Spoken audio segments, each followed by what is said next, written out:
I'm here in Ottawa. My name is Haku, Ming, King Tonga, King Haku, whatever you call me. Just make sure you watch this, the HANNIBAL TV, that I'm proud of, and be part of it, to be here and talk to you all. Come on down and let's see it, or help out by coming and watch this HANNIBAL TV. I better watch it. I may be talking nice to you, but I can come right into your living room and pull you out. Hear me? That's right. You better be shaky. Hi, Haku. Hi. How are you? Good, good. Good. Yeah. This is Laura for HANNIBAL TV, and I'm here today with someone very special, Haku.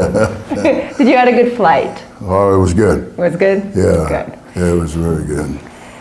Do you find it too cold? Oh my goodness. It's been a while, but I don't know what's going on with the world. You know, it's, you know, I'm from Florida, yeah, and it's cold in Florida too. When it goes down to 55 or 40s, that's too cold for us in Florida. I've seen people with winter jacket in Florida. Yes. You want to go through the questions, so we're going to get started. Mm-hmm. You were WWE Tag Team Champion with Andre the Giant. Right. How was that, being a tag team partner with such a legend? It was an honor, you know, for me to be his partner, you know, and Andre, as you all know, just like you said, you know, was a legend and still is today, with his name all over the world. You know, everybody knows, especially in wrestling, or with the movies and stuff like that. Yeah, it was great, you know, and it was a good, great experience. Did you travel with him? Yes. Was it tight in the car? No, because, you know, the WWF then, you know, always provide, you know, a big van for him, or, you know, so.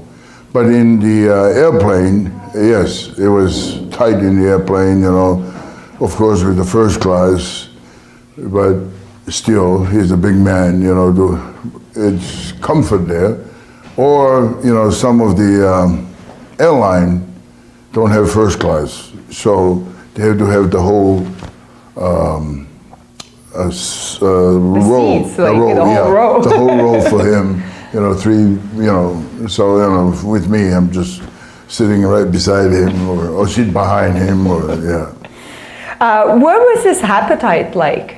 Was he seriously a big eater, or have you noticed anything, any stories of a big meal that was like extremely impressive? Well, you know, with him, he likes, at the time we were tagging up, he likes to eat and he likes to drink, you know. So, you know, I don't know if I should say it was European style anyway. Yeah. You know, like your wine, you know, like your, and of course after the meal, you know, he always said, you know, Tonga, we had to have the French connection. The French connection, you know, he had that two liquor that, you know, mixed together, and we drink that after meal. But yes, not that, you know, like everybody see how much he drink or eat, you know, but he was eating every day, and, you know, of course, he eats. He eats a lot. Yeah. And drink a lot. And drink a lot. You were very popular in the Montreal Wrestling territories in your younger days, and held the Canadian Championship. Yes. Could you share some of your favorite memories of working in this area? You know, experience, and I thank you for asking that question, because in this business, somebody like me, and I know there are a few, that we came from different countries, and of course with the languages, English, of course French, you know, whatever it is may be. I remember coming in here from Puerto Rico. We had 2 or 3 guys over in French Martin and I met French Martin. Lafayette, you know, that he passed also. Yes. Yeah, and then there was a tag team Rougeau? No, not the Rougeaus. One from Puerto Rico and one from Quebec. I can't bring the name, but you know, they were there at the time that I was. So when they left Puerto Rico, and I guess I made a good expression in them, they called back that they were looking for a heel. Yeah, so, okay, you know. But it was the time right there, so they brought me in to go back. And but before I left, everybody's talking about the language. Oh, you won't like it there because, you know, they speak French, you know, they'll snub you because they don't like the, you know, ugly Americans and all that stuff, you know, all this story like that, you know, here I am, I'm trying to learn how to speak English, and I'm in a Hispanic country, I'm trying to learn at least a little Spanish, right? And I'm coming over, so I said to myself, well, must be somebody speaking, you know, English there, I'm sure, but in the same time, you know, hey, I can always learn how to speak French. That my favorite is that, you know, Wadun Shie Dabanak. Yeah, Tarzan Tyler. I said, Tarzan, whatever I can say, you know, tell the fans it's a bad guy, you know. He said, Wadun Shie Dabanak, Haku, or Tonga, whatever at the time, you know.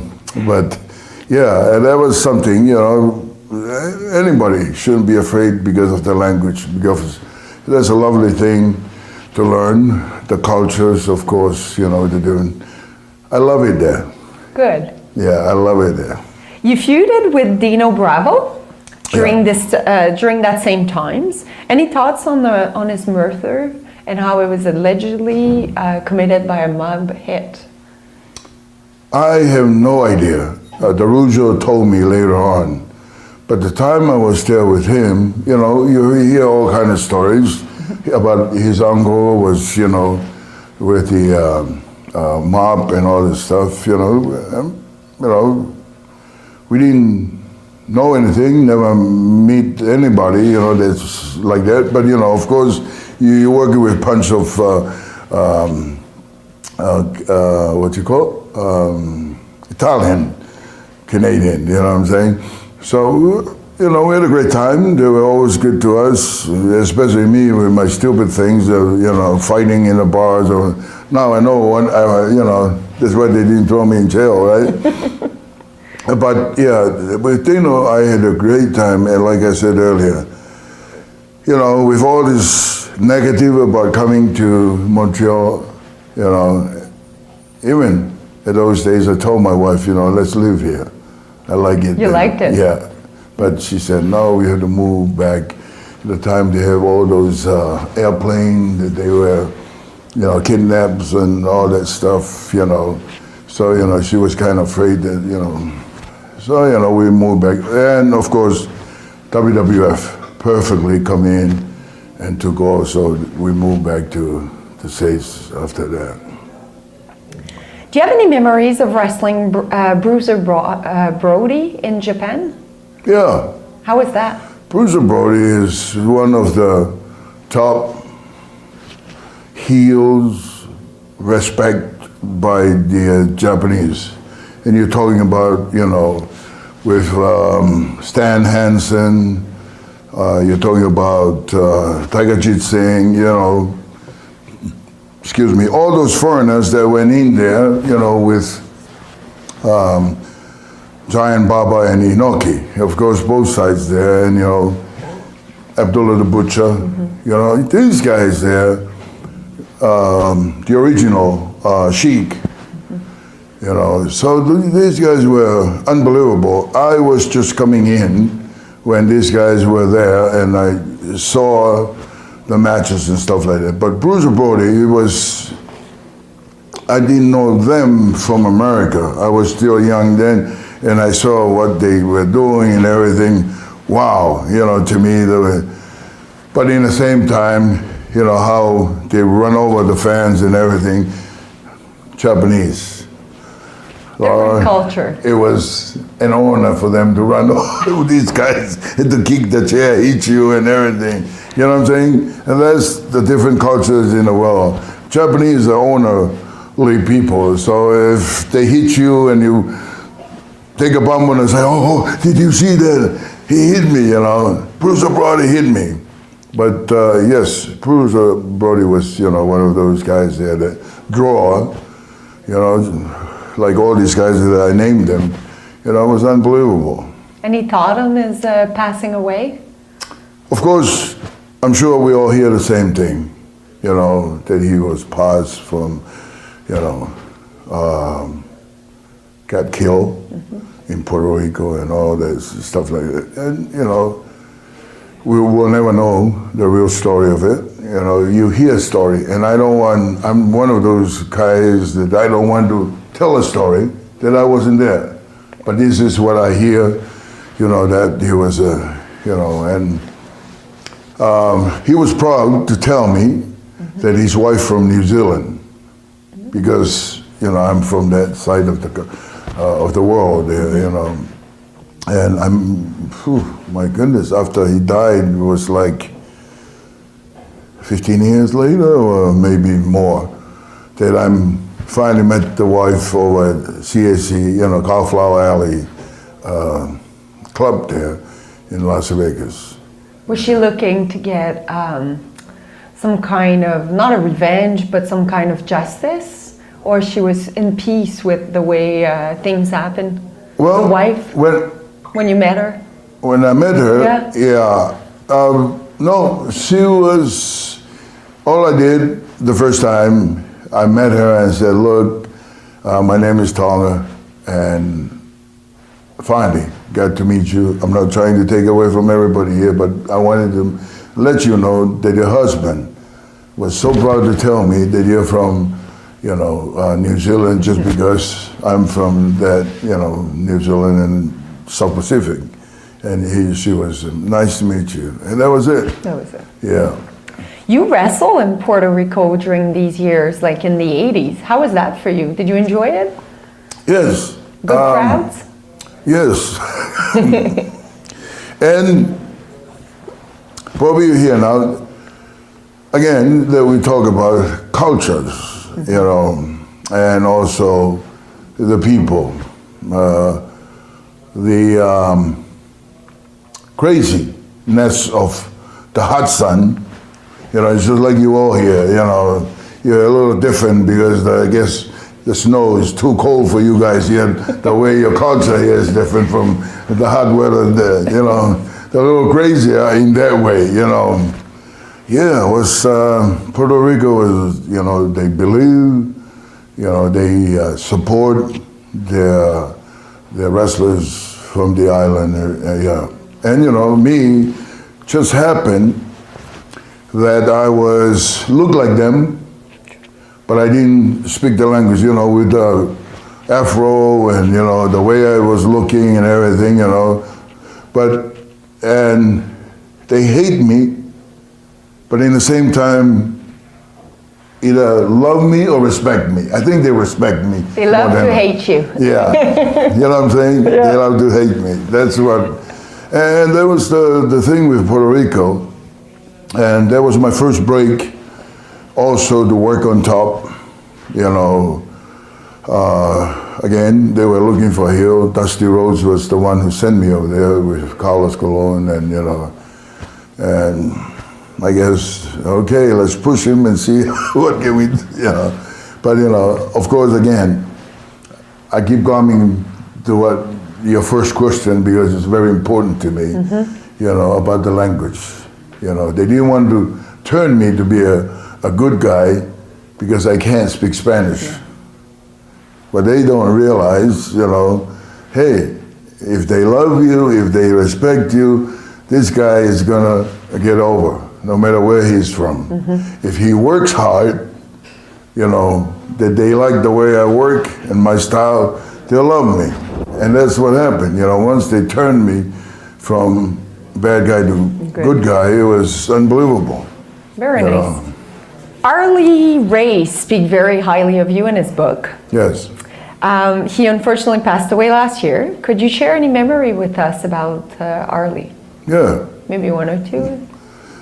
Harley Race, very respected. Again, with Japan, the first time I met him, he was the Fungs, those champions, you know, him at the time, when he came in, you know, us young boys, I was one of the young boys then, you know, I found out later that Baba put me with him to go and pick up his bags, make sure that he's on time to the bus, what he wants and everything, you know. Because he wasn't good with schedule? No, that's the respect. Ah, sorry. Yeah, for the champion, I was there. But the rest of them, they have the guys, the other wrestlers, the young ones, to call them and, you know, let them know, you know, we're living, that's the routine they have there, they had there. We're leaving at 4 o'clock, and, you know, it's about 20 minutes before 4, you know, if you don't mind, start coming down. So, you know, and a lot of them been there so many times, so they know. But Harley Race, Baba wants me to start learning how to speak English, and he put me with Harley Race.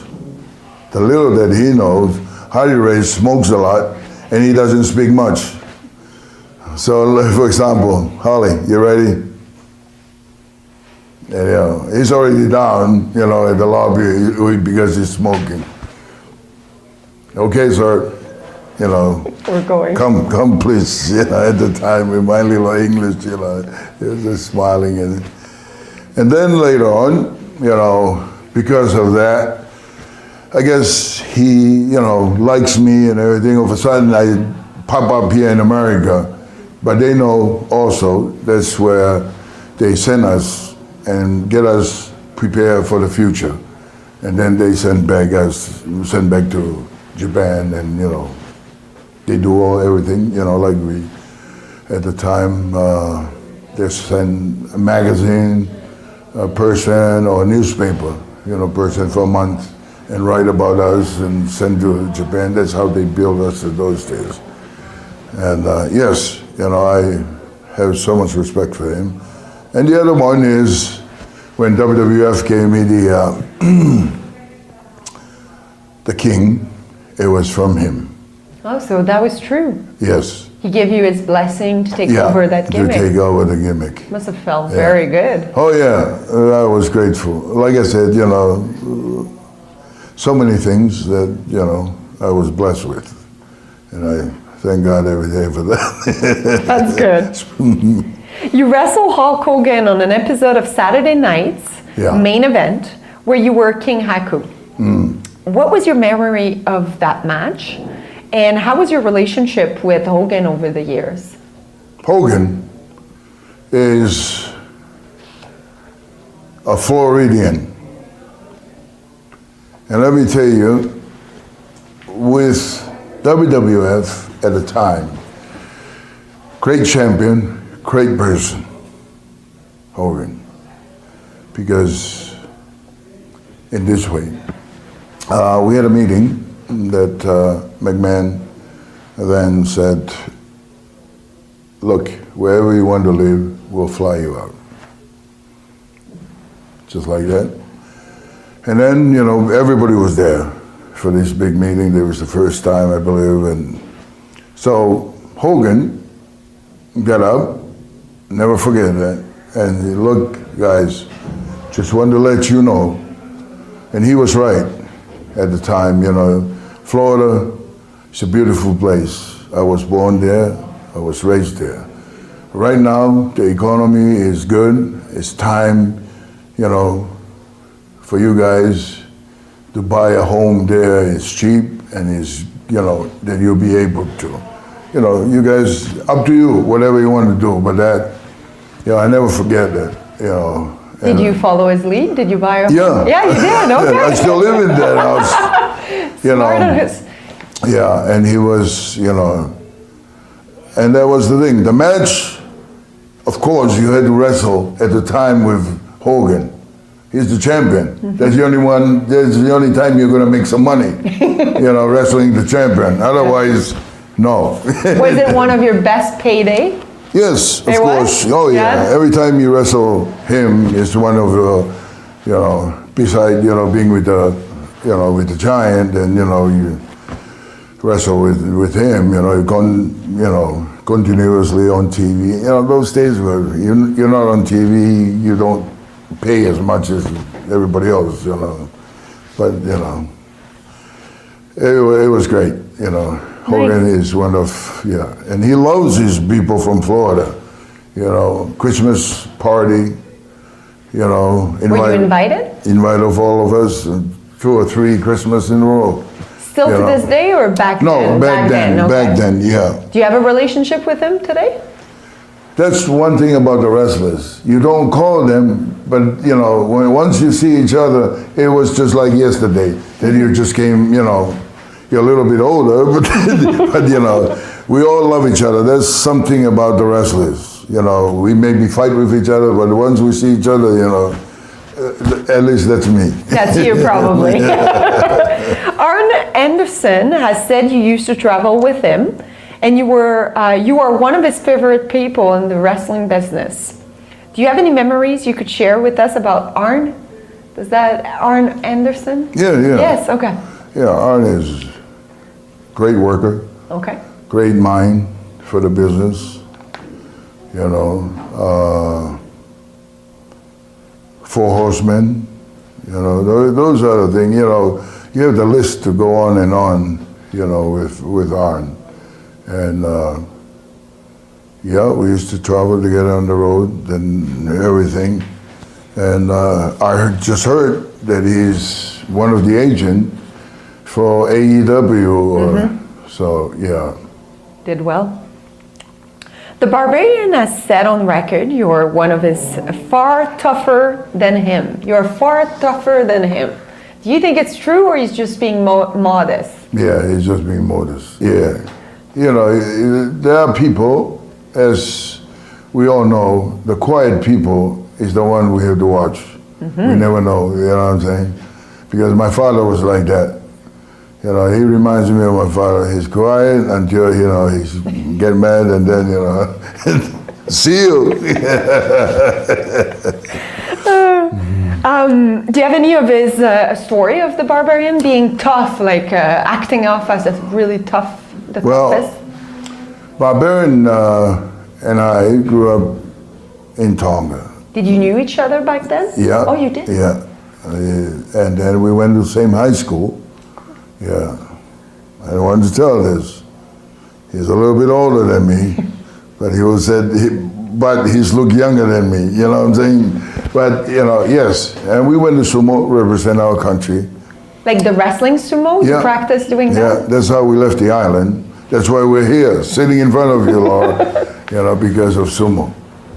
He was very, very strong. You know, Barbarian was the balance in him was unbelievable. You know, we were 6 of us, and of course the rest of the Japanese. You know, I was pretty good, you know, the youngest, but I was good in that way with the techniques and stuff like that. But when it's come, you know, time to, even with the techniques, you know, I have to, you know, move him around because he get that balance, you know, he will, you know, very, very strong. You're technically part of the New Japan Wrestling Bullet Club. Faction that your son Tama Tonga has been very successful with. You must be very proud. Yes. Yes. New Japan is now doing events in the United States more regularly. Is there any chance that you might be competing with them? Well, I did twice already, you know, with that. I was grateful for the ideas and stuff like that. You know, San Francisco and now, of course, here. In the Madison Square Garden. With the Madison Square Garden one, I was very surprised because in my mind, and from then, I can never say never. It's like that movie, you know, with Sean Connery and the thing, never say never. Because I didn't know in a million years, didn't even think that, you know, we are going to end up at the Madison Square Garden together. because they have their rules, they have their way, you know, and then of course with McMahon, you know, the way he runs things, he always, you know, stop everybody using what he's using, you know, arenas that the old days. But yes, very proud of Tonga and Tonga, and the upcoming, you know, we have the youngest boy also, Higureo, is in England, you know, working his way up, you know, so yes, and also, you know, he's starting this thing out of that, you know, in mind that they were thinking about is called the party after, Bullet Club party after WrestleMania. And, you know, so far so good. You know, I love you know, to see that, the creative of things. And, you know, you go back, as you see, all these guys, Dwayne, it's not just wrestling, movies and all that stuff, you know, is going into YouTube, all that stuff is unbelievable. And, you know, that's all I ask, for them to, you know, to be better than I do. Mm-hmm. You know what I'm saying? Are all your kids in wrestling? No. Yes, except my daughter, the oldest. You didn't want to do anything with that? Well, you know, but our grandson, Oh, is he? is his father is George Murdoch, you know, so yeah, that's the part of her in wrestling, you know, is the son, you know, the one of the wrestlers there. You're very happy of the New Japan US extension then? Extension. You think it's a good thing? It's a great thing. It's a great thing. Because, like you guys here, for example, you know, imagine if you get big, that big, that you know what I'm saying? You're big now here, but you need to go out, for example. You know what I'm saying? No, it's true. Because this is what it is. I don't think about myself, just about myself and my family. That I thank God every day, you know, with the Samoan dynasty and all of us there. We appreciate these companies that are popping up, AEW, you know, all this, because it gives jobs, works for all these guys calling themselves wrestlers. Yes. You know what I'm saying? So that's my point, is it's good for all these people to be able to get a job, to go to work, you know, to get their dream come true. It's true. Right? More opportunities. More opportunities. Kevin Sullivan has been one of your biggest supporters over the years and managed you in the Dungeon of Doom when you were in WCW. Any memories of working with Sullivan? Our fans love him. He's a big part of the HANNIBAL TV. You know, the devil that we call, because he have ideas, and you know, with him at WCW being the booker and all that stuff, people, companies that still use him today with his way of visualing thing for now and the future.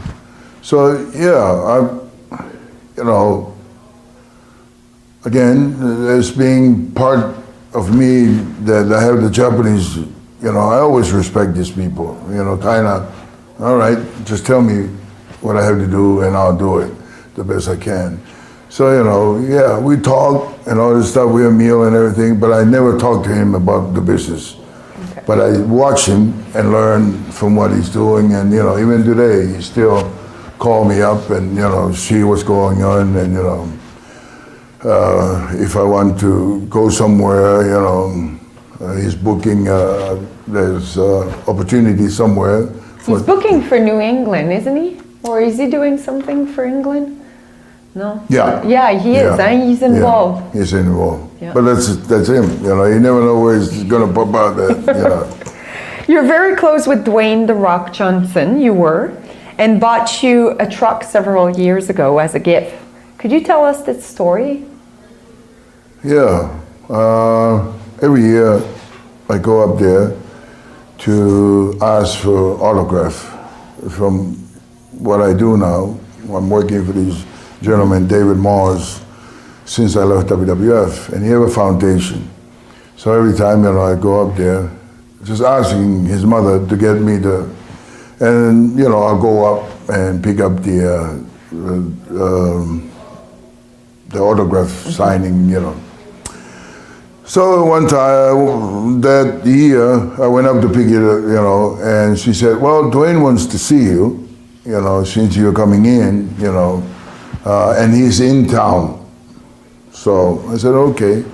We waited there, and then, you know, all of a sudden he showed up, and just three of us, you know. And then, you know, he told me, you know, you work in a dealership, Tonga? I said, yeah. You know, come on, take a look at this. We went out, there's the truck. He opened up and he said, what do you think? I said, the best thing for now, you know, all this truck is good, that it's big at the back also, that it's comfortable, you know. And, you know, he walked around, you know, and turned around and he said, well, it's yours. You know, me and his mother, we both stood there and like, what? Did we hit this right? Drive quick. Yeah. That's a very nice gift. Yes. Dwayne's father, Rocky, passed away last month. Yeah. I understand you were also very close with him. Do you have any memories to share with us about Rocky? Yes. Rocky was the one who reached out from the other side of the, in the dressing room. First time I met him, you know, of course he already married Duata and they had Dwayne already. But that was the first time, me coming from Japan and, you know, he just stand up and he said, Chief, that he called. And I look around, you know, and he walked towards me. And, you know, of course I got up, he said, Rocky Johnson, Soul Man, Rocky Johnson. Introduced myself, he said, yeah, I married, you know, Atta, the Chief Peter Maivaia's daughter. That was it. You know, they took me in, and I really, really appreciate that because I was just a wild man, wild kid, really, at the time, 17, I think, or 18. You know, didn't know much about America and trying to make a living in the same time, you know. And they took me in, you know, like a little brother for both of them, you know. And I, of course, didn't have a brother, so, you know, I was the little one. And that was the whole thing there. We become family, and since then, you know, and we're always, yeah. That's good. Finally, you were honored at last year's Cauliflower Alley Club Awards ceremony with the Tag Team Award with the Faces of Fear. Do you have any favorite matches from that tag team? The Faces of Fear?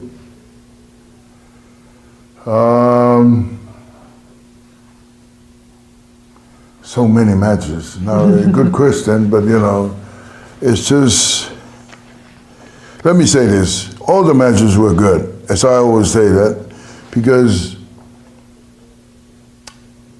we're going to work, and also whatever we can do, we have to do it. You know, sometimes you don't feel like it, but you know it's your job, and you have to do it in that way.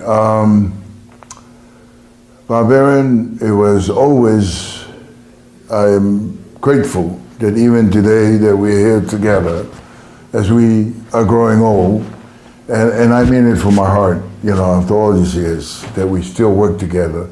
But yeah, with all the, you know, tag team, the Demolitions and, you know, the Heat and all of them, you know, we were grateful to work with them and, you know,